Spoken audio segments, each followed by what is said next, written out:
Welcome to the Work Hard, Play Hard podcast. My name is Rob Murgatroyd, and I'm a former doctor turned lifestyle entrepreneur.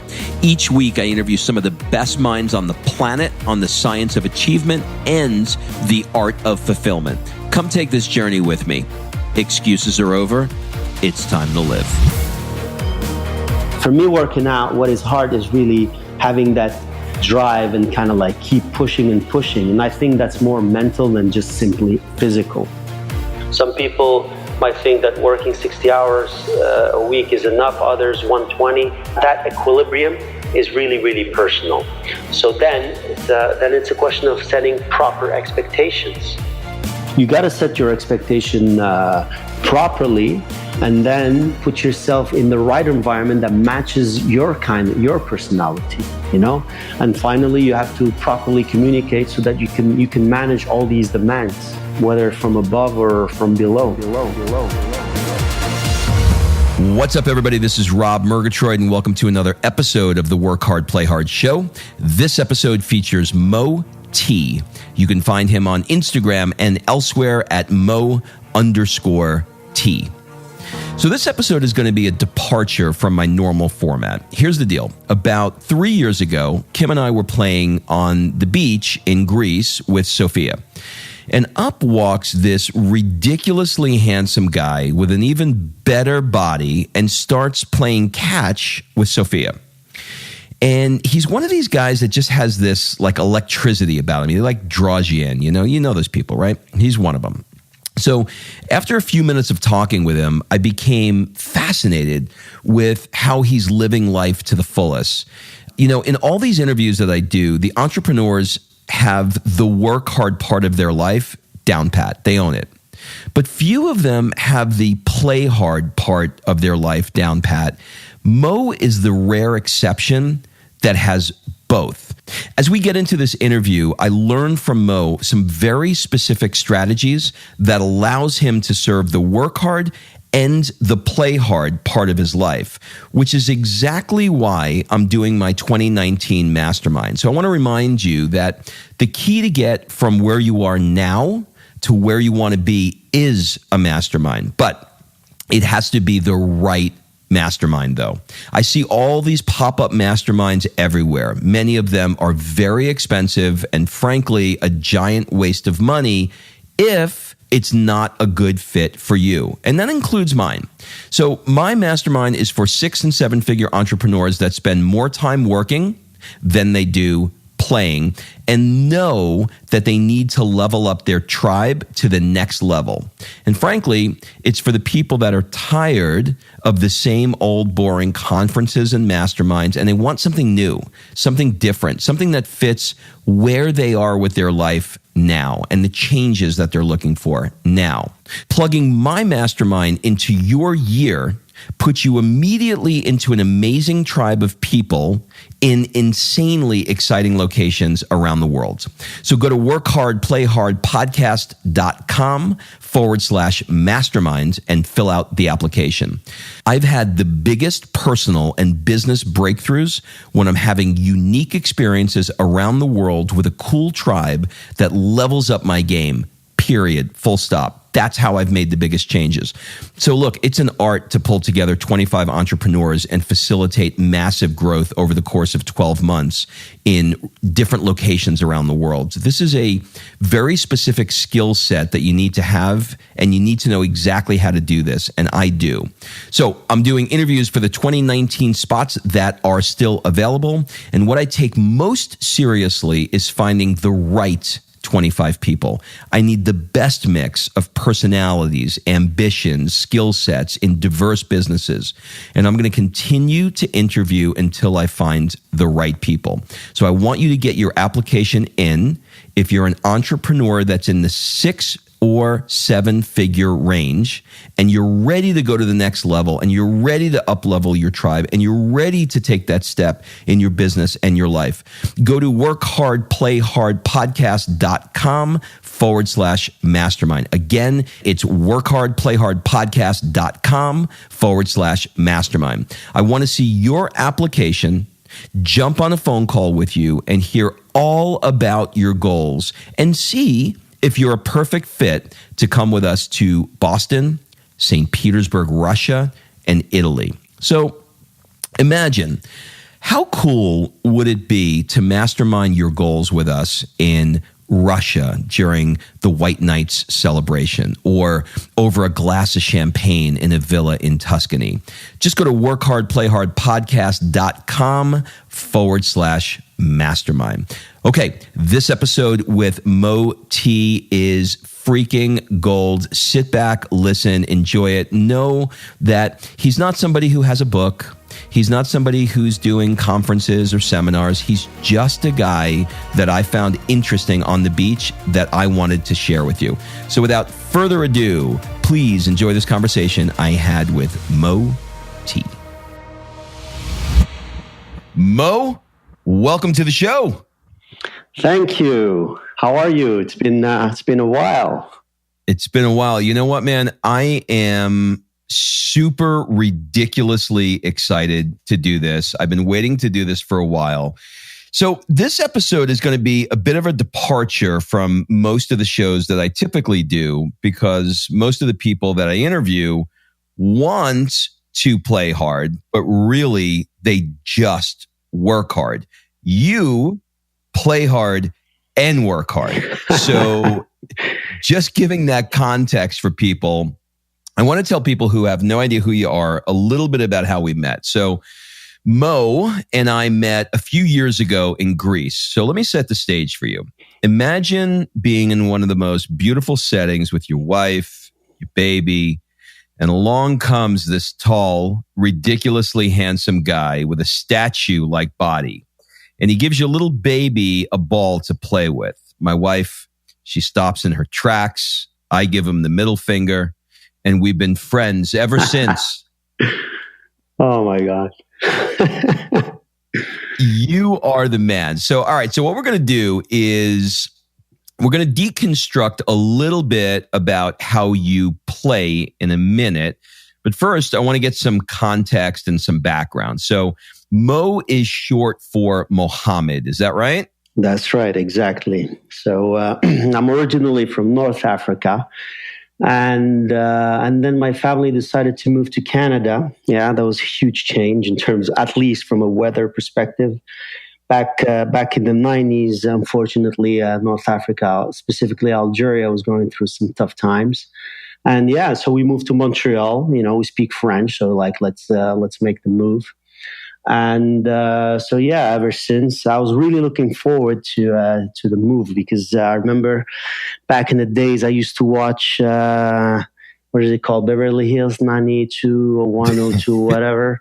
So like pretty close, 90210, not bad. You know, so yeah, I was looking forward to like it from an Algerian perspective. Going to Canada, it's kind of like the same as going to the US, or like looking forward to go to college and all that stuff. So yeah, it was very, very exciting. Huge change from a cultural perspective, and then obviously the weather, the culture, and yeah. So ever since, I basically got into school, studying, and yeah, I started my career. How old were you when you moved from Algeria? I was 15. Okay, so you were already a teenager. All right. So what sort of things did you do with your parents when you were, let's say, 10 to 15 years old in Algeria? Just to give people a perspective. Yeah, things that I would be doing with my family. Well, my mom was a flight attendant, so whenever we would have a chance to go and travel, go to Europe, Paris, used to go to Geneva a lot. Interestingly, I don't know why, but like my uncle used to send me there a lot. There was a lot of beach activities, you know. Basically, as a Mediterranean country, was the beach culture is definitely, I would say, if I close my eyes and think about my childhood, it's definitely the hot sand and the salty water and the food that my mom would prepare, you know. So, yeah, these are the kind of activities. The other activity, which I didn't like that much, was going to the supermarket, the souk, as we call. It's basically, you know, for Westerners, these are amazing experiences whenever they go to Morocco, or, you know, it's those places where it's full of people buying vegetables and like just going from left and right. And I used to hate that experience because simply I didn't like the crowds and that. But it's definitely part of a family activity, I would say. Well, I gotta push in a little bit on the souk. What was it about the souks? Was it just that there were so many people that were around you? Yeah, it's just I was just not interested in buying potatoes and vegetables yeah, I mean, so many people go left and then wait. And to be honest, I think this is a very similar kind of feel. When I think about it now, it was the same feel when I would go with my girlfriend, even in Montreal, and go shopping. I think that's the issue. It's not the souk itself.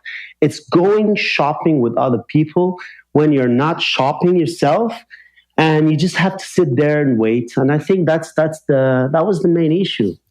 So it was just It was boring. I get it. I get it. Yeah, my friend Darren, who you know, he calls it the man chair. Whenever he goes shopping, he looks for the man chair. So, I tell you, when I was in Morocco, I was in the souks, and I remember the call to prayer, hearing for the first time the call to prayer, and watching all of the shops close. They would just close, 5 times a day, or however many hours they were doing the call to prayer while they were working. Yeah, and it is indeed 5. Yeah, it's 5. It's just. Yeah. It was so scary. It was like, I hate to use the word scary, but it felt scary to me. No, definitely. I mean, I would say, the Muslim world is more, I would say, attached to religion. It's more present in the daily life. So yeah, as a Westerner, you get there and like, whoa, what's going on, And me, like, I can see both cultures, I spent 15 years in Algeria and then 15 in Canada. And yeah, it's kind of like I can see both perspectives. And when I go back to Algeria, I'm also kind of not shocked, but like I realize I'm like, whoa, they mention the word God much more often than what we do. Like in Canada, it's just there. It's kind of like automatic. So yeah, the same thing for the prayer, And now I live in Istanbul actually, and it's the same thing. Though the shops here, they don't close, and maybe like Friday. Basically, the Friday prayer is very special, But other than that, they keep businesses open. In what ways do you feel connected to the Algerian culture? That's a very good question.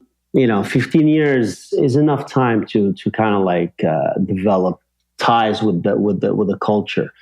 And then, interestingly, I also spent another 15 in Canada. I left Canada afterwards, But definitely, I feel a connection to Algeria. But I think it's more of a Mediterranean, North African, I would say, like, do I consider myself Algerian? Or do I consider myself African? Or do I consider myself Mediterranean? Or do I consider myself a Muslim, So these are like all different angles where I could see myself. And I think in the end, it's I see myself more of a Mediterranean. So that's how Algerian I see myself, And when I say Mediterranean, it's about the culture of like being with people, sitting down and have a coffee and chat for hours or have long, dinners. And it's a very people-oriented culture, I would say. Yeah, for sure. What did you think you were going to be in high school? I was thinking of becoming a pilot. And that was because my mom was a flight attendant. My stepfather was a pilot. And we lived in this kind of like compound that was just basically full of people employed by the Algerian airlines. So my world was just about, the Algerian airlines, and it was about pilot, and everybody was just kind of linked to that company in a way. So it was a natural tendency for me to think that I would be a pilot one day. I'm starting to piece together your life here, because I can see how, having a mom as a flight attendant and a stepdad as a pilot, being around the beach culture, being around the souks, the Algerian lifestyle, now the Canadian lifestyle, you put it together and we have Mo here for sure. So, having spent a good chunk of your life from, the beaches to freezing cold Montreal, what feels more you? Being Canadian or being Algerian? In other words, which one feels more home? Maybe that's a better way to put it.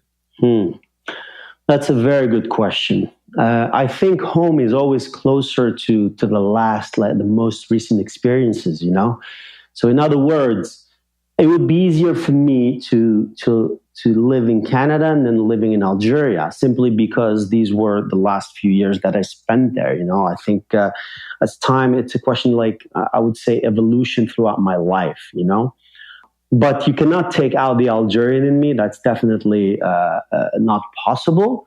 But at the same time, the beauty of being Canadian is that it's a multicultural society, especially Montreal, and that's the thing that I miss actually in that city. I love how multicultural it is. Just to give you an example, when there's a World Cup going on, every game, like, you would see flags from Spanish flags.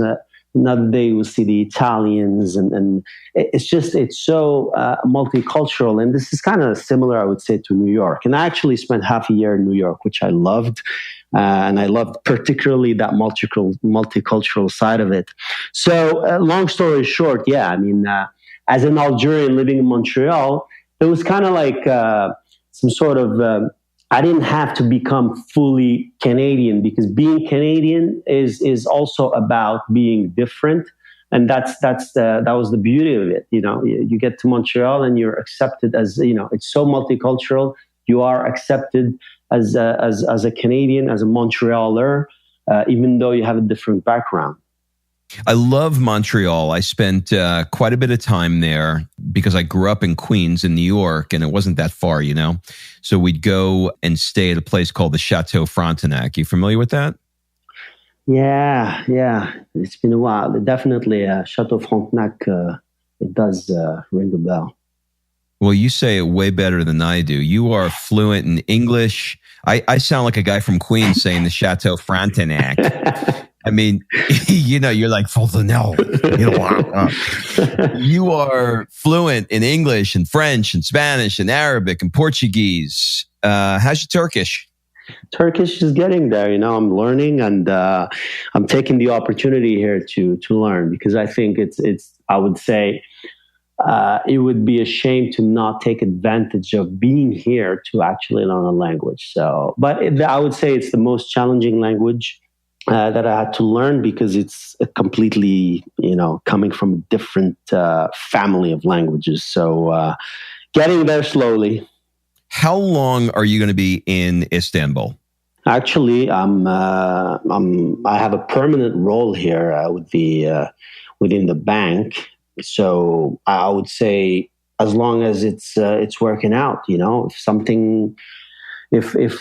I will always be open to other opportunities. So I could stay here forever, or keep moving. I've been moving for the last 8 years, or 23 years, if you want to count, since I left Canada.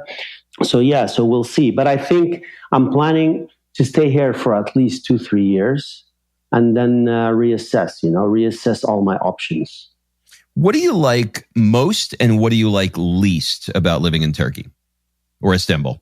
Well, what do I like least is definitely traffic. There's like 20 million people living here. I don't know how many cars they got, and it's ridiculous, And I actually ride a scooter to get to work. It's insanely dangerous. But I'm glad I'm an experienced driver, and I'm super careful. As a car driver, I know that it's hard to see scooters, so I keep that in mind. And I also, given the experience that I had taking buses here before buying my scooter, I know how bus drivers can be crazy in making their turns. So I have to be super, super careful. In terms of what do I like the most, I would say the food. It's really, I love Turkish food. And there's a lot of, I would say, the Turkish food that we see outside of Turkey represents, I think, only maybe a quarter, not even, of what we see. So when you come here, you actually discover so many other things that they have that is not necessarily like exported to the world. So really, the food here is amazing. No, I don't believe that you eat anything because I've seen your body, and there's no way that you put any kind of food in that thing, because you can't have a 12-pack and stick any kind of broccoli in there. I mean, what are you doing in that department? Give me the high level here. What's like, how much are you eating? Are you eating all day long? Or are you really, tell me the truth. Are you careful? Are you careful what you eat? Do you not drink a lot? What's the secret here? That's a very good question. And I think throughout all these years, I think it comes down to one element is genetics. I think, it's just the way we are built, and that's something that we cannot change. Now, talking about the things that we do control, in terms of food and fitness, it's a very simple equation. What comes in minus what comes out, and then in the end, is it surplus or negative? If it's a surplus, what it ends up as fat. If it's a deficit, well, that means you're burning fat. So it's super simple. There are no magic formulas, and it's no pain, no gain. So now to get ready to for the beach body, definitely we have at some point to suffer, So a few months before heading to Mykonos, definitely I put in the efforts. And by efforts, I mean cutting on food and, skipping meals, or my own personal little trick is I call it the 6 egg white diet. It's kind of extreme, but basically for, several weeks, I would basically skip dinner and only have 6 egg whites and then go to bed. Why 6 egg whites? Because it's around 100 calories. And it fills you up, because when you're dieting, you want to cut fat. The goal is to eat something that will fill you up, and also it has proteins. So we're talking about minimization of muscle loss, and I'm talking about muscle loss because on the other hand, I will be doing a lot of cardio, a lot of running, and the problem with that is that it comes with potential muscle loss. Definitely, you would be burning fat, but there is also you will be losing some muscle. So you want to minimize that. So there's no magic formula. As I said, part of it is genetics, but the other side, definitely it's a question of like controlling your food and doing some cardio and keep working out to minimize the loss of muscles. How much working out are you doing during the week? Every day? Yeah, except Sunday. I take one day off. But I work out 6 days a week. Sometimes I do it twice. But when I say twice, it's like I work out in the morning and then I go back after work. But after work, I would be doing more of a simple activity such as swimming or running, I wouldn't be able to do like weightlifting after work. It requires not, for me, the difficulty is not about the physical effort. It's more of a mental effort. For me, working out, what is hard is really having that, that drive and kind of like keep pushing and pushing. And I think that's more mental than just simply physical. So are you intense with the workout? In other words, your intensity scale of 1 to 10, are you shooting for like, an 8, 9 in intensity when you're working out, your personal intensity? Yes, I would say, my type of workout is like it's basically a circuit training, but mixed between basically heavy lifting and also like high cardio workout, in the sense that it's a HIIT training. So I just kind of like do full body, switch from one exercise to another, but still it's with heavy weights, not just kind of like cardio type of workouts. So you have a couple of weight days and you have a couple of cardio days. Well, not really. I actually do weights every day, but the cardio I do 3 times a week after my workout, like the circuit workout. I jump on the treadmill and I do a HIIT run. So like basically we're talking about 7 times For 1 minute, I go at 18 kilometers an hour. I don't know how it is in miles, but anyways, I would say around 12 miles, I think, an hour. And for 1 minute and then 1 minute rest, I do that 7 times. So that's basically I do that like 3 times a week. The other 6 days, the other 3 days, what I do is more focused workouts. Where basically it's like, for example, this year my goal is to get my legs much bigger. So I do like really focus on legs, So I think, we need to have a workout of the whole body, but also at the same time, you need to have special sessions to focus on certain parts where you think you need to develop. As for normal cardio, like running, I do 10Ks a lot or swimming. These, I do them after, in the evening or like basically after work. I do that like 3 times a week or something. It depends on my level of energy. And talking about that, actually, I think it's important to listen to yourself. When you see that you're tired, or don't push yourself too much. Maybe you could adjust your workouts to not, the benchmark should be always like, oh yeah, this is better. Going to the gym for 15 minutes is better than sitting on the couch, So I always end up doing something. But if I go, I shouldn't kill myself, because that will really demotivate me for next time. So we have to kind of like adjust our intensity level based on the way we're feeling, especially mentally, as I said before. Physically is one thing, but mentally, mental strength, I think, is key, and it has to be considered. How is the training environment for you in Istanbul? In other words, good gyms, good equipment, that kind of stuff? Definitely pretty good. You have like different levels in terms of quality and prices. But yeah, the one thing that I appreciate is like having towels and stuff already provided.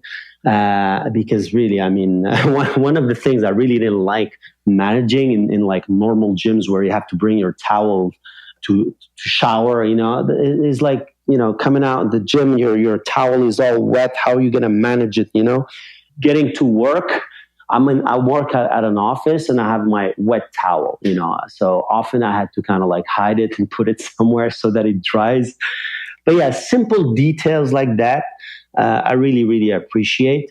But me specifically now, my gym is actually in the same kind of like, it's kind of a compound. I live in a condo now, and we have the gym provided here. So it's really, really practical. Wake up in the morning, hit the gym, come back home. It's a 3-minute walk, and then, shower at home actually, and then get to work.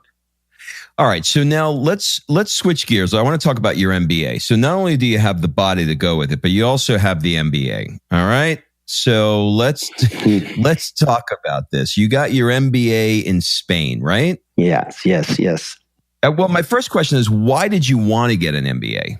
Yeah, very good question. One of the reasons we want to do an MBA is, to be honest, frankly speaking, it's because you're lost. You want to stop and think, we talk about career switching, so basically I was a moment in my life, I was like, what do I want to do? I did my CPA in Canada, and I also did my CFA. I was thinking of getting into asset management. And then I was like, I'm not sure that I want to do this, So after all these experiences, both professionally and also personally, because I spent 6 months in Latin America doing volunteer work, I decided to do my MBA in Spain, thinking of moving back to Brazil, because that school has a pretty good network in Brazil. And that was one of the reasons why I actually decided to do my MBA in Barcelona. And to be honest, I was not sure what I wanted to do. And I wanted something within finance that, it's kind of like a mix of interpersonal skills and finance, languages. I wanted to kind of like leverage all of that. And then, boom, an opportunity came up. Basically, Citibank was looking for people with kind of like a diverse background, speaking different languages, who are willing to travel and who traveled a lot. And so I joined Citi in this global rotational program. And the good thing about it was that I didn't have to choose any specific group to join because, as I said, I wasn't sure what I wanted to do. So I joined Citi, and I was able to, spend some time in New York, and then I ended up in Istanbul and then Madrid. So it gave me that opportunity of like keep traveling, but still working and learning and also making money, because at some point, you got to finance all those moves. So that's how I ended up becoming a banker, which a lot of people don't really, they don't see me as a banker when they meet me, especially in Mykonos. But that's the truth. Well, you've got two sides to your life. Apparently, you got your you've got your viral video dancing in first class with your model friend's side, and then and by the way, if you guys have not followed him on Instagram, I strongly recommend. I will watch sometimes, just for the people listening. Sometimes he will video the ceiling of a nightclub that he's at, and somehow my wife and I are fascinated by that. And I cannot figure out his art, but somehow his art comes through his Instagram. So I recommend that you check it out. So I want to talk to you a little bit more about Spain. So when you were living in Spain, what was it about Spain that you loved the most about it? Because, I was just there in Barcelona, and I fell in love with it. It was such a great town, but I'm sure living there is different, right? Yeah, definitely. Going on vacation somewhere, it's just, you see the surface, but then experiencing it from the inside is definitely something. And I've seen Montreal, Barcelona and Madrid, and it's like a Clásico, Real Madrid versus Barca. And that's like the classic question, like what's better, Madrid versus Barcelona? And there's no answer to that question. I love the beach and everything, which Madrid lacks. But at the same time, Madrid has that great kind of like city lifestyle. It has the people are kind of like more, it has that more permanent feel. Whereas Barcelona, you feel that it's full of tourists. So it kind of like changes the whole experience a little bit. But what did I like the most about Spain in general? It's basically, as I told you before, I'm a Mediterranean, and that's something that always stayed with me. Even though I left Algeria, I was 15, and I spent 15 years in Montreal. My Mediterranean side, was still there, and I just felt that I need to go back. I need to go back to the Mediterranean, that's how I ended up. That definitely affected my decision to make the move to Spain. And it's definitely one of the things that I appreciated the most about Spain. Spaniards, they love life. They enjoy life. Yes, they do work.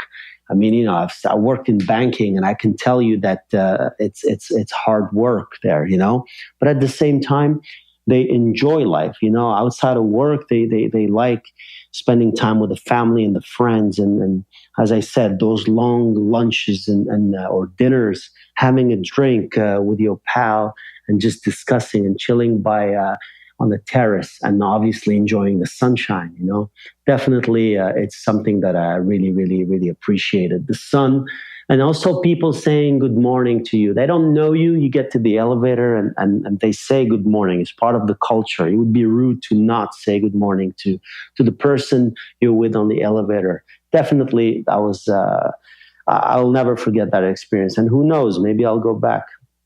Well, all things being equal, if you made the same money and, you were with the same company, if you had to choose now between Istanbul or Spain, or let's say Turkey and Spain, where would you live? It's a tough question because one of the elements that affect this whole question or the equation is your friends, your close friends. And as you mentioned before, my model friend, as you call him, he lives here in Istanbul. And when I was living in Spain, of course, I knew a lot of people. I have a lot of friends, especially doing business school in Barcelona. It meant that I knew a lot of people who lived in Madrid.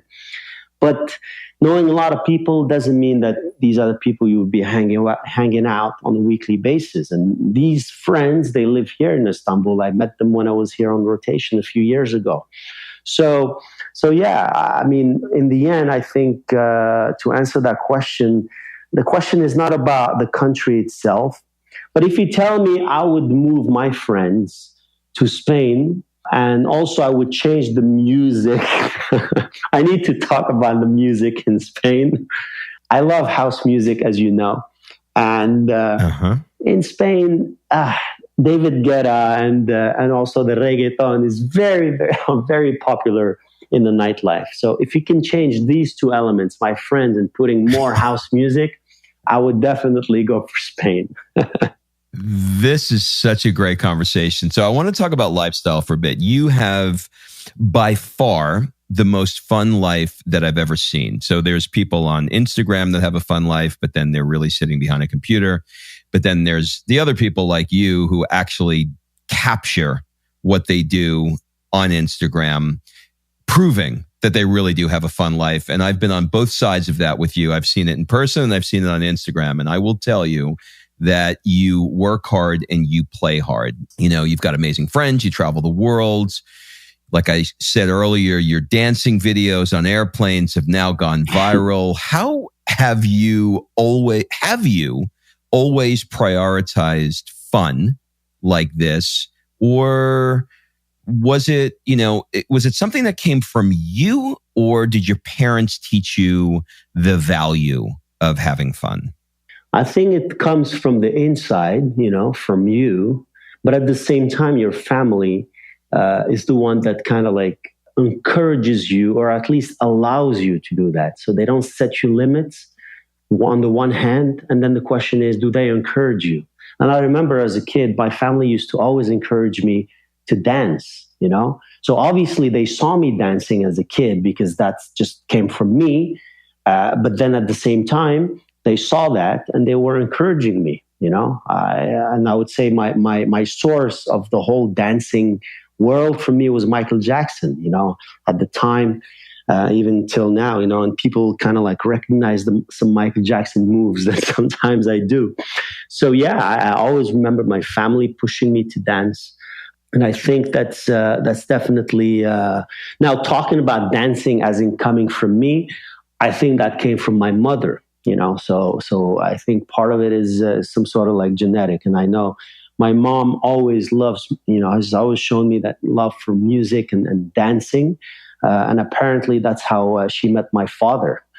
They were apparently dancing on a table back in the days in Algeria, in the summer beach. And yeah, so I think that's the source.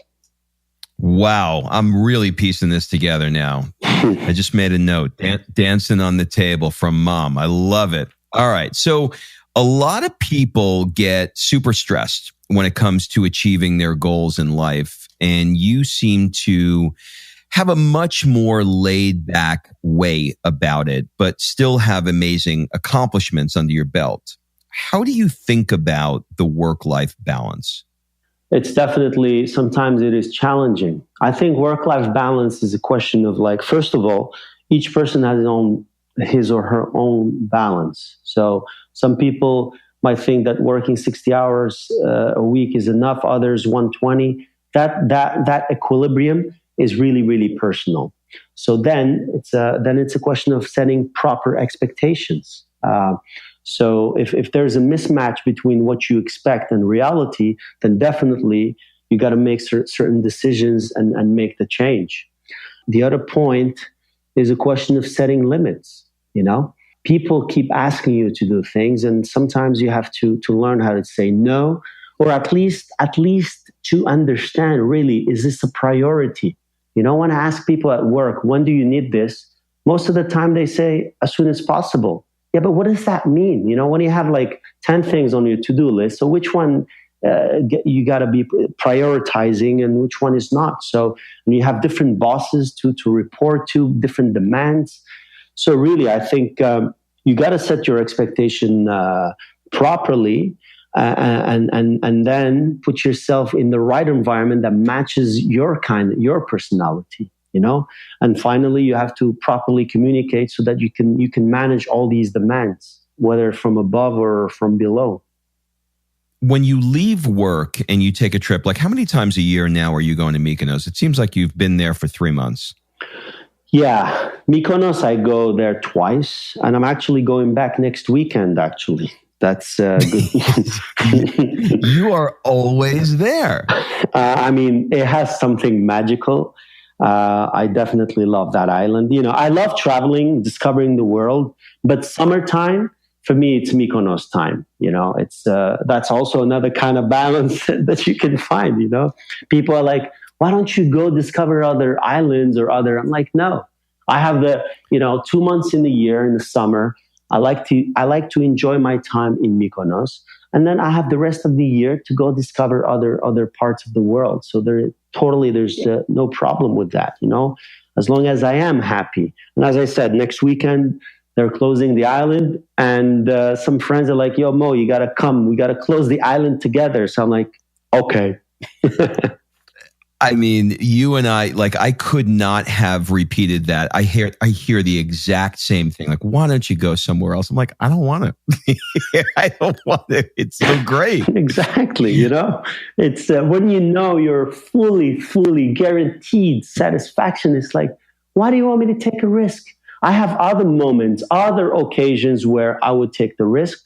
But right now, this is what I want. I know it. And that's it. What are some things that you do, other than going to Mykonos all the time? What are some things that you do that people disagree with or think you're crazy? Taking risks while snowboarding. I love going hors-piste. I'm a risk taker. But I think it's a calculated risk, or maybe this is just my rationalization. But anyway, so yeah, snowboarding, going off-piste, definitely something sometimes people would tell me not to do. Riding my scooter in Istanbul in itself is, there's a lot of people who simply don't agree with that. The other thing, I think the biggest thing that I remember that people didn't agree with me is quitting my job back in the days in Canada and just go to Colombia and Brazil and do volunteer work and just travel. For me, it was the first time that I decided to do something where it was good for me. I believed it was good for me. And my family and close friends did not agree. I had taken many decisions before, but it was with the support of the family. It's like, Mom, I'm doing my CPA. Great. Mom, I'm going to work for a Big Four accounting firm. Great. It's something that is good for me, but at the same time, I got the okay from my mom, but the time that day when I decided to quit my job and go to Colombia, and imagine my mom, she's like, look, we come from an undeveloped country, and you're going to another undeveloped country.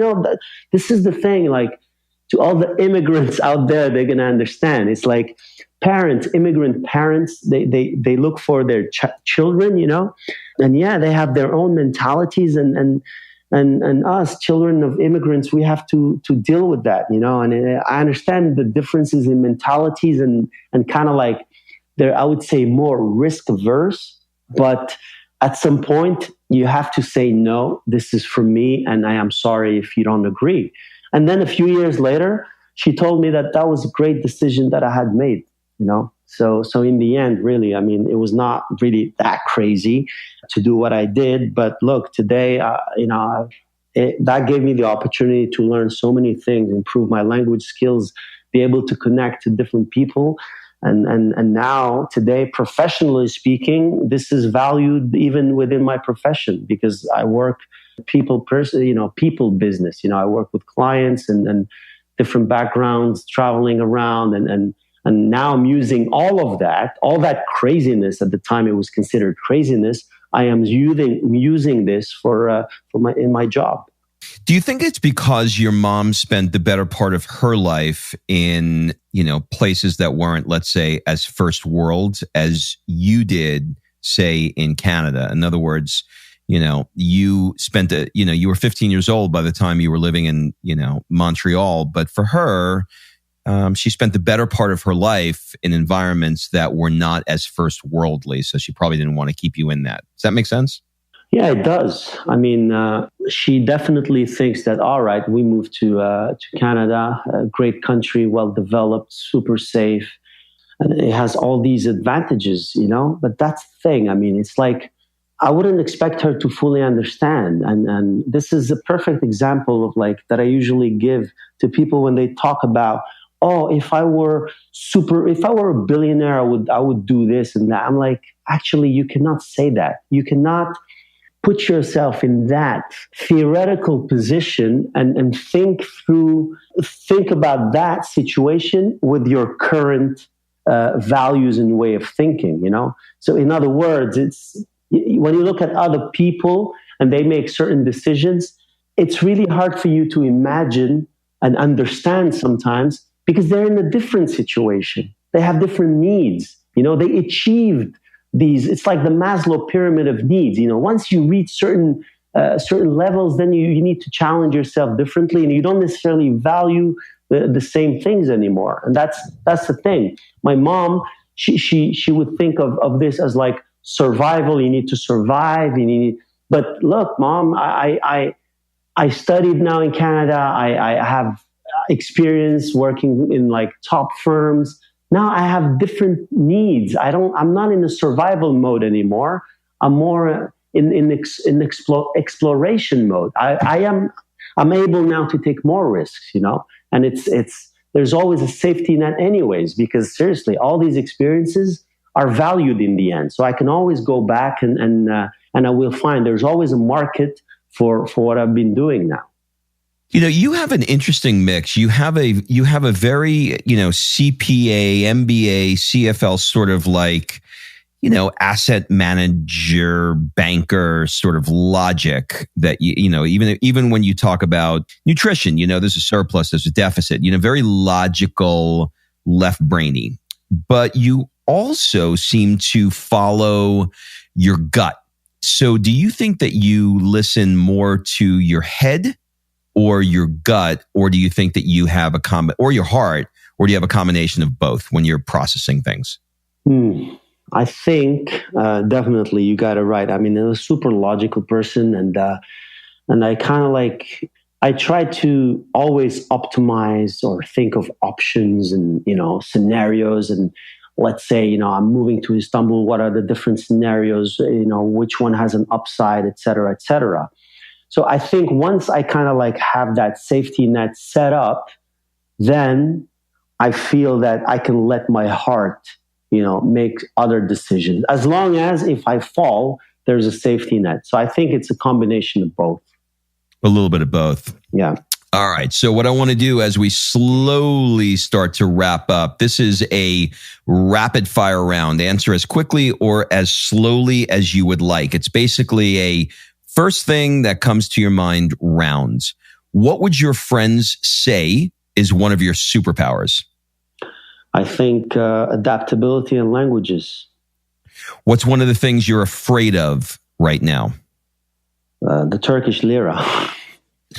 What keeps you up at night? The Turkish lira again. What's the one thing that you want to get better at? Certain levels of stress, especially at work, and how to manage people during that time. What book have you reread the most? I think it was the 100-year-old man who climbed out a window and disappeared. What's one thing that you own and probably should throw out, but never will? I don't know if I could mention this on podcast, but it would be, my mom has my schmuck. She kept my schmuck all these years and she still has it. It's disgusting, but if you ask me, I would throw it. I think I would say, no, keep it. Might as well keep it. Do you know I don't know what a schmuck is? Basically, the schmuck is, you know, the piece of skin that is cut from the penis. Oh, you're kidding. Yeah. That's called a schmuck? Yes, that's where the word schmuck comes, you know, like the oh my God. I never knew that. I think it's Holy a Yiddish. Shit. I think it's a Yiddish word, you know. So I think that's where it comes from. Wow. That's amazing. I've been calling people schmucks for years. I feel like such an idiot. Wow, that's so cool. Okay, last question. Well, actually, there's two more questions. The second to last is, if you had to give a TED Talk on nothing that you're known for or nothing that you speak about, and it could be on anything that you like to do or anything that you have a passion for or really anything else at all, what would it be? I would say something related to music, but in more of, people know that I love music and I love dancing to it, but I think it would be more pushing it towards production. Okay. Not so easy. I took a stab at that once in my life. Not so easy. No. Last question I have for you. We're going to change it up a little bit. What one question would you like to ask me? As you know, as I told you, I've been an immigrant for more than half of my life. I love traveling, and I ended up now with 2 passports, which, the Canadian one definitely has helped me in my traveling. Now, talking about passports, is it true, and I heard this, is it true that you actually traveled to Greece without a passport? No, it is not true. You must have a passport. In fact, I can't even go to Canada without a passport. You cannot? I cannot. Makes sense. All right. Yeah. There's a rumor out there. There's that rumor I'm going to dispel right here. So now, look, this is why I do this, because now you taught me about schmucks and I taught you about passports. Well, dude, I cannot thank you enough. I consider it such a pleasure to have you in my life, call you a friend. Do you have any final words, suggestions, or an ask for the people that are listening? I think there's the one thing that I always recommend to people is really listen to that little voice inside you. That's all. That's all I got to say. I'm going to take it. What a beautiful way to end. Mo, thank you for taking the time to do this. Thank you very much. It's been a pleasure, and I'll see you in Mykonos. All right. Thanks for listening. If you love this episode and you know someone that needs some help in either stepping up their work hard game or their play hard game, it would mean the world to me if you shared this podcast with them to help me get this movement out there. So if you like what you heard, head on over to iTunes, take 30 seconds and leave me a 5-star review, and I will be forever grateful. So until the next episode, excuses are over. It's time to live.